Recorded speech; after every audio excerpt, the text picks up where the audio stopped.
कहानियों का जुक बॉक्स।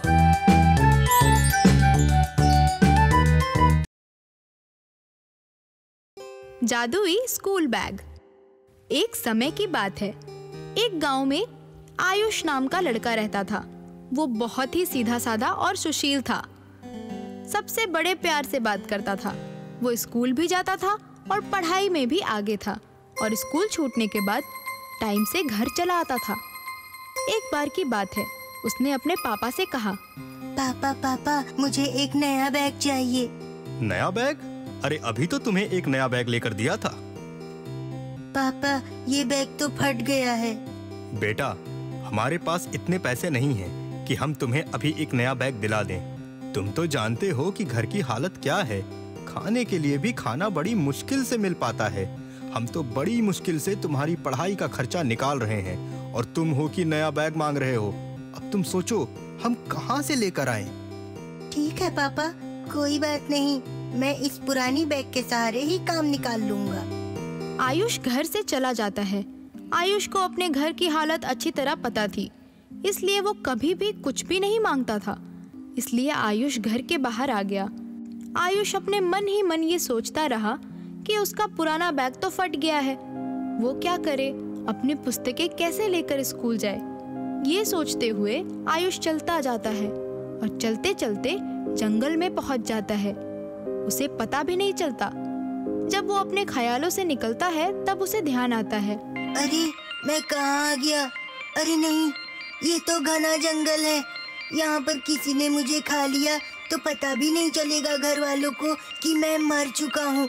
हे भगवान, मेरी मदद करो। आयुष जोर जोर से रोने लगता है। इतने में ही पेड़ से एक आवाज आती है, बेटा क्या हो गया? अरे ये आवाज कहाँ से आई? आयुष ने देखा, अचानक पेड़ से एक देवता निकल कर आते हैं और वो आयुष से कहते हैं, आयुष क्या हो गया तुमको? क्यों रो रहे हो? अरे आप पेड़ से कैसे निकले? आप तो किसी देवता के सामान दिखते हैं। मैं पेड़ का देवता ही हूँ। तुम एक प्यारे बच्चे हो और मेरे पास आकर तुम रो रहे थे। मैं किसी को रोते हुए नहीं देख सकता। बताओ तुम्हें क्या चाहिए? पेड़ देवता, मेरे घर की माली हालत बिल्कुल ठीक नहीं है। मेरे पिताजी के पास इतने पैसे नहीं है कि वो मुझे एक नया बैग लेकर दे सके। आप मुझे एक बैग दे देंगे? अरे क्यों नहीं, तुम तो मेरे प्यारे बच्चे हो। ये लो, ये बैग लो। इतने में ही देवता आयुष को एक नया बैग दे देते हैं। आयुष बैग लेकर खुशी खुशी अपने घर चला जाता है। आयुष की माँ बैग देखकर आयुष से पूछती है, अरे आयुष, तुम नया बैग कहाँ से लेकर आए? माँ, आपको पता है पेड़ वाले देवता ने मुझे ये बैग दिया। लेकिन पेड़ वाले देवता? ये कौन से देवता है? आयुष, तुमने किसी का बैग चुराया तो नहीं है? नहीं नहीं माँ, मुझ पर भरोसा रखो, मैं ऐसा कुछ नहीं कर सकता। आपको मुझ पर इतना भी भरोसा नहीं है। आयुष के ऐसा कहने से उसकी माँ उस पर विश्वास कर लेती है। उसे पेड़ वाले देवता ने ही बैग दिया होगा। आयुष इस बैग को पाकर बहुत खुश था। आहा, मेरा नया बैग। अब तो मैं नए बैग के साथ स्कूल जाऊंगा। आयुष बैग में 2 किताबें रखता है और स्कूल के लिए निकल जाता है। जब स्कूल में बैग खोलता है तो देखता है कि उसके 4 किताबें हैं। अरे ये क्या? मैंने तो 2 किताबें डाली थी, 4 किताब कहाँ से आई इस बैग में? ये माँ भी ना बेकार में मेरा बोझ बढ़ा दिया। स्कूल खत्म होने के बाद जब वो घर पहुँचता है तब अपनी माँ से कहता है, माँ, मेरे बैग में एक्स्ट्रा 2 किताबें क्यों रख दी? मुझे तो आज 2 ही किताबों की जरूरत थी। बेटा ये क्या कह रहे हो? मैंने तुम्हारे बैग में कोई किताब नहीं रखी। तो माँ, मैं सिर्फ 2 किताबें लेकर गया था और बैग में 4 किताबें हैं। ये कैसे हो सकता है? आप खुद ही देख लो। माँ भी 4 किताबें देखकर आश्चर्यचकित हो जाती है। वो ये देखती है कि वो सारी किताबें एक जैसी है। आयुष भी बहुत सोच में था क्योंकि वो समझ नहीं पा रहा था। उसे नहीं पता था कि वो जादुई बैग है, इसलिए वो बैग पर ज्यादा ध्यान ना देकर उसे घर में रख के खेलने के लिए चला जाता है। दूसरे दिन आयुष ने बैग में 2 किताब और 2 पेंसिल रखी और स्कूल चला गया। स्कूल जाते समय उसके पापा उसको रास्ते में मिलते हैं। पापा, आप सब्जियां लेकर आ रहे हैं? हाँ बेटा, मैं सब्जियां लेकर आ रहा हूँ। पापा, मेरे लिए 2 पेंसिल भी लेकर आना। मेरी दोनों पेंसिल बहुत छोटी हो गई हैं, कभी भी खत्म हो सकती हैं। आयुष, तुम्हारे तो खर्चे ही नहीं निपटते। अभी अभी तो इतने रुपए की सब्जियां आई हैं, पेंसिल के लिए पैसे नहीं है मेरे पास।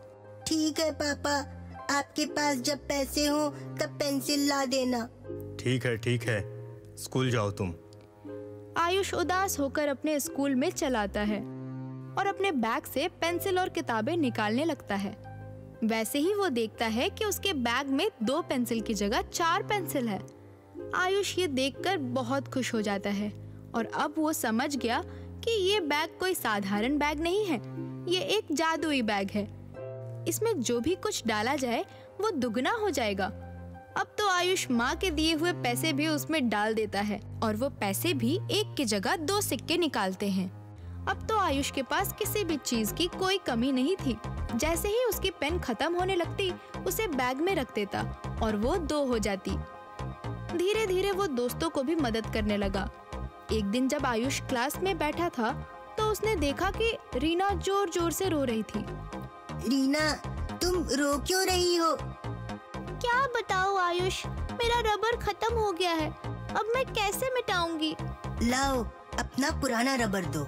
आयुष उसके रबर को लेकर अपने बैग में डाल देता है। अगले दिन आयुष को 2 नए रबर मिलते हैं। आयुष एक रीना को दे देता है और एक अपने पास रख लेता है। रीना रबर पाकर बहुत खुश हो जाती है। अब तो क्लास का हर एक बच्चा अपनी परेशानी लेकर आयुष के पास आता था। घर में भी अगर कुछ खत्म हो जाता तो आयुष उसको अपने बैग में रख देता और वो चीजें दुगनी हो जाती। कभी वो माँ की चूड़ियों को बैग में रखता तो कभी माँ की बिंदियों को। अरे वाह, आजकल तो मेरी बिंदियाँ खत्म ही नहीं होती। मेरे पास नई चूड़ियाँ भी आ गई है। आयुष, तुम ये कहाँ से ले आ रहे हो? माँ, ये तो जादुई बैग का कमाल है। तुम और तुम्हारी फालतू बातें, मुझे तो यकीन नहीं होता। कोई बात नहीं माँ, आप चूड़ियाँ पहनकर खुश रहो।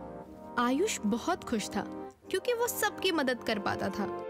लेकिन उसका एक दोस्त पड़ोस में रहने वाला शिवा आयुष से बहुत जल रहा था। उसे ये बिल्कुल पसंद नहीं आ रहा था क्योंकि हर जगह आयुष की चर्चा हो रही थी। इसलिए वो आयुष के घर गया और खिड़की से आयुष का जादुई बैग देख लिया। अब मैं उसे बताता हूँ, अब ये बैग मेरा है, अब ये कोई जादू नहीं कर पाएगा। शिवा ने आयुष का जादुई बैग चुरा लिया। आयुष काफी परेशान हो गया था। वो जादुई बैग को हर जगह तलाश कर रहा था। माँ, मेरा जादुई बैग कहाँ गया? यही कहीं होगा। अरे नहीं माँ, मैंने उसे बहुत खोजा। स्कूल में है, ना ही घर में, ना पड़ोस में, कहीं नहीं मिला। हा हा हा हा, अब इस आयुष के बच्चे को अकल आएगी जब मैं कल बहुत सारा सामान लेकर आऊंगा। और कल तो दिवाली है, मैं इस जादुई बैग से बहुत सारे पटाखे बनाऊंगा। माँ, मेरा जादुई बैग कहाँ गया? आयुष सोच सोच कर परेशान था और उधर शिवा जादुई बैग को लेकर बहुत खुश था। उसने जादुई बैग में एक बम रखा और अगले दिन उसे 2 बम मिला। इसके बाद शिवा ने 2 बम जादुई बैग में रखे और अब शिवा ने उसमें से 4 बम निकाले। उसे तो मजा ही आ गया था और उधर आयुष बहुत ही परेशान था। आयुष जादुई बैग के बिना बहुत उदास था। वो उसका बहुत ख्याल रखता था और शिवा ने तो उस बैग को यूं ही फेंक दिया था और सारे बम लेकर बाहर जलाने के लिए चला गया। शिवा ने सारे बम को एक ही साथ जला दिया। इतनी आवाज सुनकर पड़ोसी बाहर आ गए और वो शिवा पर चिल्लाने लगे। शिवा, कितने बदतमीज हो तुम, क्या कर रहे हो? किसी को चोट आ गई तो? हर कोई शिवा पर चिल्ला रहा था। अच्छा अच्छा, ठीक है, जा रहा हूँ अंदर। शिवा घर में चला जाता है और जैसे ही घर में गया उसने देखा, अरे ये क्या, घर में इतने चूहे कहाँ से आए? अरे ये मेरा सारा सामान ले गए, मम्मी देखेंगी तो बहुत मारेंगी। ये कैसे हो गया?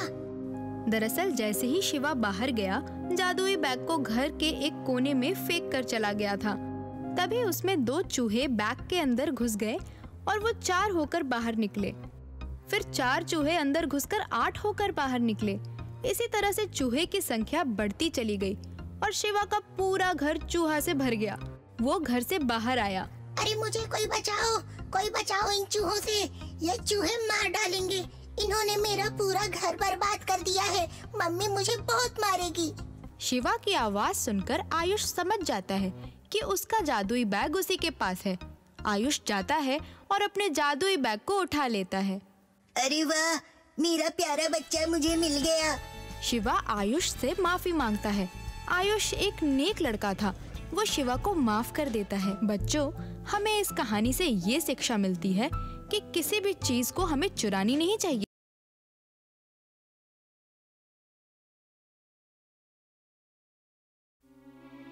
कुछ समय पहले की बात है। एक गांव में एक छोटी सी लड़की रहती थी जिसका नाम रानी था। वो बहुत ही बुद्धिमान और मेहनती लड़की थी। वो हमेशा अपनी मम्मी पापा और दोस्तों की मदद किया करती थी। एक दिन की बात है, रानी घर में अकेली थी और उसे अचानक बाहर से कुछ रोने की आवाज आने लगी। रानी घर के बाहर जाकर देखती है कि एक बुढ़िया वहाँ रो रही थी। क्या हुआ दादी माँ, क्यों रो रही हो? क्या मैं तुम्हारी कोई मदद कर सकती हूँ? बेटा, मुझे बहुत भूख लगी है। मैंने 2 दिन से कुछ भी नहीं खाया है और मेरा गांव बहुत दूर है। चलते चलते मेरे पैरों में बहुत दर्द हो रहा है। क्या तुम मुझे कुछ खिला सकती हो? हाँ दादी माँ, रुको, मैं अभी आई। दौड़ते हुए घर में जाती है और दादी के लिए खाना लेकर आती है। ये लो। दादी खाना लेकर खाने लगती है। बहुत बहुत धन्यवाद बेटा, तुम एक बहुत अच्छी लड़की हो और हमेशा तुम सबकी मदद करती हो, इसलिए आज मैं तुम्हें एक उपहार देती हूँ। लो, ये एक जादुई जूता है जो तुम्हें हर काम में मदद करेगा। और हाँ रानी, एक बात और, अगर किसी ने तुम्हारे बारे में कुछ बुरा सोचा तो इस जादुई जूते के प्रभाव से उसका कद छोटा हो जाएगा। रानी बहुत खुश होती है और खुशी खुशी खेलने जाती है। एक दिन रानी स्कूल जा रही होती है, तभी जूते से आवाज आती है। रानी, ऊपर देखो, किसी को हमारी मदद की जरूरत है। रानी ऊपर की तरफ देखती है तो पता चलता है कि चिड़िया का बच्चा अपने घोंसले से नीचे की डाल पर आकर अटक गया है और उसकी माँ उसे निकाल नहीं पा रही थी। रानी जादुई जूते की मदद से उड़कर उस तक पहुँच आती है और चिड़िया के बच्चे को बचा लेती है। इसके बाद वो बच्चे को माँ के घोंसले में रख देती है। इस तरह हर छोटे बड़े कामों को करते हुए लोगों की मदद किया करती है। एक दिन रानी पानी के ऊपर चलकर एक बच्चे को डूबने से बचा रही थी। तभी उसकी दोस्त चिंकी ने उसे ये करते देख लिया और उसने रानी से पूछा, रानी, तुमने ये कैसे किया? ये सब मेरे जादुई जूते का कमाल है, इसी से तो मैं सबकी मदद करती हूँ। चिंकी ने जब ये सुना तो उसके मन में एक ख्याल आया कि क्यों ना ये जूता मैं रानी से चुरा लूं। ये सोचकर चिंकी रानी के घर गई, मगर जैसे ही उसने जूते को हाथ लगाया उसका कद छोटा हो गया और वो घबरा गई। परेशान होकर चिंकी जोर जोर से रोने लगी। तभी रानी ने रोने की आवाज सुनी और अपने कमरे से बाहर आई। अरे, ये क्या हो गया? उसकी दोस्त का कद बहुत ही छोटा हो चुका था। अचानक उसको अपनी दादी माँ की बातें याद आ गई। जो भी तुम्हारे बारे में बुरा सोचेगा उसका कद छोटा हो जाएगा। जरूर चिंकी ने कुछ बुरा सोचा होगा। रानी ने चिंकी से पूछा, चिंकी, तुमने मेरे बारे में कुछ बुरा सोचा क्या? नहीं नहीं, ऐसी कोई बात नहीं है। मैं तो तुमसे मिलने आई थी और जैसे ही मैंने तुम्हारे घर में कदम रखा मेरा कद छोटा हो गया, क्योंकि मैं तो सोचती थी कि तुम मेरी बहुत अच्छी दोस्त हो, पर जरूर तुमने मेरे बारे में कुछ बुरा सोचा होगा, तभी तुम्हारा कद छोटा हो गया है। अचानक चिंकी जोर जोर से रोने लगती है और रोते रोते रानी को बताती है, ये तो मुझे भी नहीं पता। दोनों मिलकर भगवान से प्रार्थना करते हैं और दादी माँ को याद करते हैं जिसने तुम्हें ये जूता दिया था। दोनों लड़कियाँ जूतों को सामने रखकर हाथ जोड़कर प्रार्थना करती हैं। हे दादी माँ, आप मुझे माफ कर सकती है क्या? मेरी दोस्त ने आपके बारे में बुरा सोचा। तभी दादी माँ प्रकट होती हैं और चिंकी से कहती हैं, चिंकी, तुम रानी की बहुत अच्छी दोस्त हो, पर तुमने रानी की चीजें चुराने की कोशिश की है, ये बहुत बुरी बात है। दादी माँ, मुझे माफ कर दीजिए। मैं आज के बाद रानी या किसी भी दोस्त की कुछ भी चीजें नहीं चुराऊंगी और उसके बारे में सोचूंगी भी नहीं। ठीक है चिंकी। ये कहकर दादी उसे ठीक कर देती है और वो पहले जैसी हो जाती है। ये देख रानी बहुत खुश होती है और दादी माँ को धन्यवाद देती है। बच्चों, इस कहानी से हमें क्या सीख मिलती है कि किसी के बारे में भी हमें बुरा नहीं सोचना चाहिए और किसी की चीजें चुराने की कोशिश भी नहीं करनी चाहिए।